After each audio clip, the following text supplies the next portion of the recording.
သားလေးစိတ်ကြိုက်ပျော်လိုက်ငါအတွက်အပါဆုံးကငွေပဲစန့်ကြိုက်ကဲလိုက်မင်းလည်းအသက်30ပြည့်နေပြီမငယ်တော့ဘူးမိဘပိုက်ဆံထိုင်းဖြုံးနေတော့လားအဖေကလည်းတရက်ဒါပဲပြောနေတယ်အဲ့ဒါကြောင့်တားအိမ်မှာမနေချင်တာမနေချင်ဆင်းသွားဘတော့မှပြန်မလာနဲ့အလကားကောင်လူပါကွာလို့တားငါအိမ်ကဆင်းလာတာမင်းအိမ်မှာနေလို့ရမလား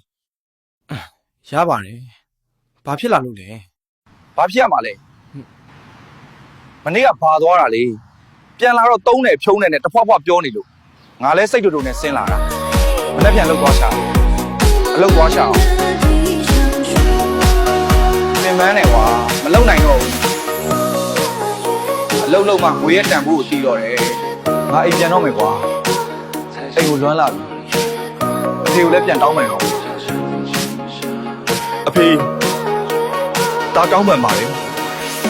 တားမတဲ့အတွက်တားကိုခွင့်လွတ်ပါအဖေမင်းကိုအမြဲတမ်းခွင့်လွတ်ပြီးသားပါငါသားရမင်းလိမ့်မာတာမြင်တော့အဖေအရန်ဝန်းတာမိမကြီးငါတို့သားလိမ့်မာသွားပြီတမလုံးမှမင်းလဲဝန်စားနိုင်ပဲလို့ငါဖြစ်